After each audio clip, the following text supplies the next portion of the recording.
সৈয়দনা ইব্রাহিম ওনার ছেলে ইসমাইলরে দেখতে গেলেন। অনেক দিন পরে দেখতে গেলেন। ওই দিন বাড়িতে সৈয়দনা ইসমাইল বাড়িতে নাই, বনে গিয়েছে শিকার করার জন্য। বাড়িতে সৈয়দনা ইসমাইলের বিবি সৈয়দনা ইব্রাহিম ঘরের দরজার বাইরে থেকে সালাম দিয়ে বললেন, আসসালামু আলাইকুম। ভেতর থেকে কর্কশ গলায় একটা মেয়ে সালামের উত্তর দিয়ে বলল, ওয়া আলাইকাস সালাম। গলার মধ্যে কোনো মায়া নাই, মহব্বত নাই। জিজ্ঞেস করলো সৈয়দনা ইব্রাহিম, মা কেমন আছো? কাইফা হালুকি ইয়া উম্মি। মেয়েটা কয়, বেশি সুবিধার না। তোমাদের খাওয়া দাওয়া কেমন চলে? ভালো না। তোমার জামাই কই? বনে গেছে। এবার মেয়েটা বলতেছে, আমনে কেডা? সৈয়দনা ইব্রাহিম বলে, আমি কে চিনবা না?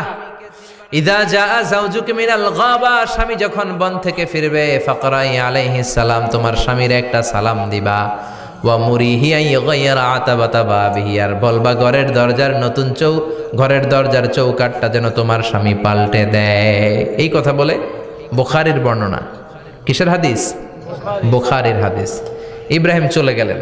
ইসমাইল আসার পরে বিবি বলতে আরম্ভ করছে, দুপুরবেলা একটা বুড়া আইছিল। বুড়া কে আইছিল? সৈয়দনা ইসমাইল বলে, কোন বুড়া আসছে? কি বলছে?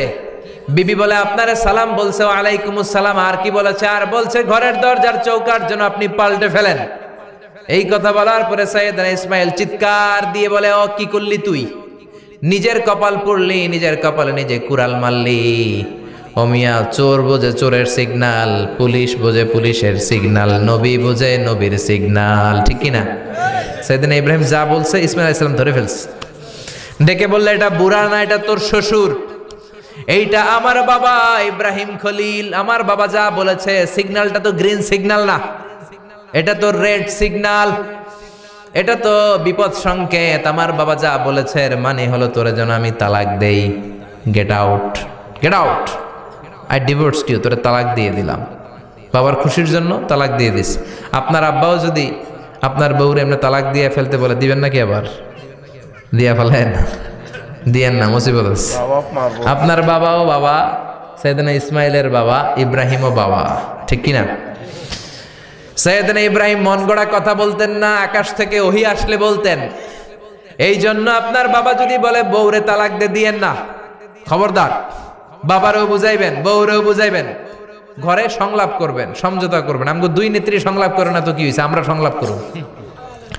ঠিক কিনা? ঘরে ঘরে আমরা সংলাপ শুরু করব। মিলাই দিবেন, হ্যাঁ, বুঝাই দিবেন। বাবারও বুঝাবেন, বউরেও বুঝাবেন।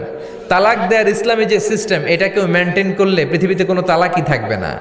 ডিভোর্স রেট একেবারে কমে যাবে। এখন ঘরে ঘরে তালাক। ঠিক কিনা? তালাক দেওয়ার সিস্টেম হচ্ছে পঞ্চম স্টেপে যে তালাক, পঞ্চম ধাপে। প্রথম ধাপ হচ্ছে ফাইদুহুন্না। বউয়ের সাথে ঝগড়া হইলে ফাইদুহুন্না, বউরে কক্সবাজার বেড়াইতে নিয়ে যাও, বসুন্ধরায় শপিং করে দিবা, নানিরে লইয়া ঘুরতে যাবেন যমুনা ফিউচার পার্কে, নানিরে বেনারসি শাড়ি কিনা দিবেন, কসমেটিক্সের বক্স কিনা দিবেন। এই জন্য বললো ফাইদুহুন্না। বেপরদায় চললে ওয়াজ করবেন, নসিহত করবেন। এই জন্য বউয়ের সাথে যদি ঝগড়া হয় তালাক না। ইসলাম প্রথমে বলছে ফাইদুহুন্না, ওয়াজ করেন, বুঝান, ঘুরতে নিয়ে যান, শাড়ি কিনে দেন। এতেও যদি লাভ না হয়, ওয়াহজুরুহুন্না ফিল মাদাজি, বিছানা আলাদা করেন। বউ থাকবে এক ঘরে, আপনি থাকবেন আরেক ঘরে। হয়তো এই বিচ্ছেদের কারণে ভুল বোঝাবুঝি ভেঙে যাবে, স্ত্রী ফিরে আসবে। ঠিক কিনা? এতেও কাজ হয় না। তারপরে আল্লাহ বললেন ওয়াদ্রিবুহুন্না, এবার একটু শাসন করেন। ঘুরতে নিলেন, কাজ হয় না। শাড়ি কিনা দিলেন, কাজ হয় না। রোম আলাদা করলেন, এরপরও কাজ হয় না। এরপর ওয়াদ্রিবুহুন্না, শাসন করেন। অনেকে এটার অর্থ করে বউরে পিটাও না, পিটানো না। বিশ্বনবী কোনোদিন বউয়ের গায়ে হাত দেয় নাই। ঠিক কিনা? এই অদ্রিবুহুন্নার শাব্দিক অর্থ হলো পিটাও, কিন্তু পারিভাষিক অর্থ হলো স্ত্রীকে একটু শাসন করো। মুফাসসিররা এই আয়াতের তাফসীর করতে যে হয়রান হয়ে গেছে। অনেকে বলছে ছোট্ট কাঠি দিয়ে পিটাও, আর বলে এই কথা শোনো না কেন, দুইটা বাচ্চা হয়ে গেছে, তিনটা সন্তান হয়েছে, এখন সংসার ভাঙতে চাও কেন? অনেক মুফাসসির বলে মেসওয়াক দিয়ে বাড়ি মারো আস্তে আস্তে। অনেক মুফাসসির কয় কোল বালিশ দিয়ে পিটাও, যাতে হাত পা না ভাঙে। ঠিক কি না? ওয়াদ্রিবুহুন্না, শাসন করো। শাসনও যখন কাজ হয় না, তারপরে আল্লাহ বললেন ফাবাআসু হাকামাম মিন আহলিহি হাকামাম মিন আহলিহা। উভয় পক্ষের মুরব্বীরা বসবে, মিলায় দেওয়ার চেষ্টা করবে। এতও কাজ হয় না। 4টা স্টেপ শেষ, পঞ্চম স্টেপে তালাক। তাও রাগের ছোট যে আমরা বলে দিই 3 তালাক, 22 তালাক, এভাবে না। তালাক দুই ধরনের, তালাক আর সুন্নি, তালাক আল বেদঈ। একটা সুন্নতি তালাক আর একটা বেদাতি তালাক। বেদাতি তালাক দেয়া যাবে না, সুন্নাতি তালাক দিবেন। মানে প্রতি মাসে একটা, আপনার বউয়ের যখন মাসিক হয় না, যখন পিরিয়ড হয় না, আপনার বউ যখন সুস্থ আছে, ক্লিন আছে, তখন এক তালাক। 1 মাসের মধ্যে ফিরে আনার সুযোগ আছে না নাই? 1 মাস পরে দিবেন দ্বিতীয় তালাক, দ্বিতীয় মাসেও ফিরে আনার সুযোগ আছে না নাই? ঘরে রাখবেন, হয়তো বিবিরে দেখে আপনার মনে ভালোবাসা জমবে, বিবির মন নরম হয়ে যাবে, বিবিকে ফিরে আনা যাবে।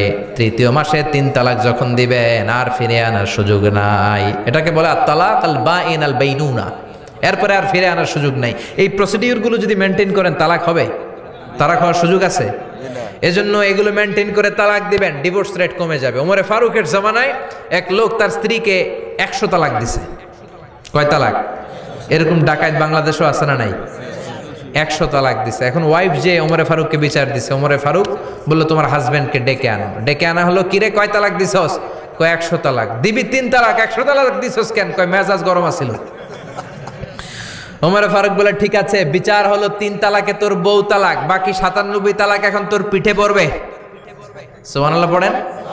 এরকম যদি মাইট দেওয়া যেত জায়গা মতো, সব তালাক বন্ধ হয়ে যেত। চিল্লায় বলেন ঠিক কি না? এজন্য আপনার বাবা যদি বলে ও বাবা তোর বউরে তালাক দে, তালাক দিবেন না, বুঝাবেন। বাবারেও বুঝান, বউরেও বুঝান, বরকত দিবে কে? সাইয়েদনা ইব্রাহিম বললেন ঘরের দরজার চৌকাঠ পাল্টে ফেলো। মনে আছে ঘটনা?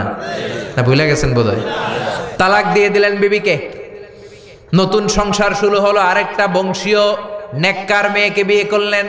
3 বছর পর সাইয়েদনা ইব্রাহিম আবার বেড়াতে আসলেন। আজকেও সাইয়েদনা ইসমাইল বাসায় নাই। সাইয়েদনা ইব্রাহিম সালাম দিলেন, আসসালামু আলাইক। এবার জাদুমাখা কণ্ঠে, কুকিল কণ্ঠে, মোলায়েম কণ্ঠের একটা মেয়ে ঘরের ভেতর থেকে বলে ওয়ালাইকুমুস সালাম। ওয়ালাইকুমুস সালাম। সাইয়েদনা ইব্রাহিম বললেন কাইফা হালুকি ইয়া উম্মি, মা কেমন আছো বলো বলো। মেয়েটা বলে আলহামদুলিল্লাহি আলা কুল্লি হাল, সব অবস্থায় আলহামদুলিল্লাহ। সুবহানাল্লাহ পড়েন। সংসার কেমন চলে? কয় খুব ভালো। খাওয়া দাওয়ার অবস্থা কি? কয় আরো ভালো। এবার মেয়েটা বলে কে আপনি? এই মরুভূমির মাঝখানে রৌদ্রের মধ্যে দাঁড়িয়ে দাঁড়িয়ে কথা বলেন, কেউ তো কোনোদিন আমাদের খোঁজ নিতে আসে না, কে আপনি? ঘরে আসেন। সাইয়েদনা ইব্রাহিম বলে না, আমার পরিচয় দিব না, ঘরেও আসবো না। মেয়েটা বলে আপনি যদি ঘরে না আসেন আমি কিন্তু রাগ করব। সুবহানাল্লাহ কোন। জোর করে ঘরে নিলেন, শরবত খাওয়ালেন, খেজুর খাওয়ালেন, রুটি খাওয়ালেন, মাংস খাওয়ালেন। সাইয়েদনা ইব্রাহিমও চোখের পানি ছেড়ে দোয়া করলেন, ও মিয়া এটাও মাইয়া আগেরটাও। আহা, বেশ কম আসরা নাই? সাইয়েদনা ইব্রাহিম মাথায় হাত বুলিয়ে দিয়ে দোয়া করলেন আর বললেন ইদা জা যাওজুক মিনাল গাবা, তোমার স্বামী যখন বন থেকে ফিরে আসবে, ফাকরাই আলাইহিস সালাম, তোমার স্বামীর একটা সালাম দিবা। ওয়া মুরিহি আন ইউসবিতা আতাবাতা বাবিহি, আর বলবা ঘরের দরজার নতুন চৌকাঠ যেন জীবনেও না পাল্টায়। চলে গেলেন। ইসমাইল আসলেন। বেবি বলল নুরানি চেহারার এক আল্লাহর ওলির মতো মুরব্বী লোক আসছিল। মুরব্বী আসছে শুনে ইসমাইল তো ভয় পেয়ে গেলেন। কিরে, আগে তো একটা ঘটনা ঘটছে, ঠিক কিনা? কেমন আচরণ করেছিস বল। বিবি বলে আপনি ভয় পাবেন না, আমি খুব ভালো আচরণ করেছি, আপ্যায়ন করেছি। তিনিও খুশি হয়ে আমার মাথায় হাত বুলিয়ে দোয়া করে দিয়েছেন আর বলেছেন ঘরের দরজার নতুন চৌকাঠ যেন জীবনেও আপনি না পাল্টান। সুবহানাল্লাহ। সাইয়েদনা ইসমাইল বিবিকে জড়িয়ে ধরলেন। বিবিকে জড়িয়ে ধরে বললেন ও বিবি, তুই তো পরীক্ষায় গোল্ডেন এ প্লাস। কি এ প্লাস? যেই মুরব্বী লোকটা এসেছিল সাধারণ কোনো মানুষ নয়, তোমার শ্বশুর আমার বাবা ইব্রাহিম খালিল। আমার বাবা যেই কথা বলে গিয়েছেন, যে ইঙ্গিত দিয়েছেন, এটা তো গ্রিন সিগন্যাল। আমার বাবা বলেছেন তোমার যেন কোনোদিন তালাক না দেই, তোমার যেন ছেড়ে না দেই। এই যে তোমার হাতটা দুনিয়ার বুকে ধরলাম, জান্নাতে যেন তোমার হাত ধরেই দুজনে জান্নাতে ঢুকে যায়। এজন্য বাবা মায়ের দোয়ার দরকার আছে না নাই? মায়ের দোয়ার চেয়ে বড় দোয়া আছে নাকি? জোরে বলেন।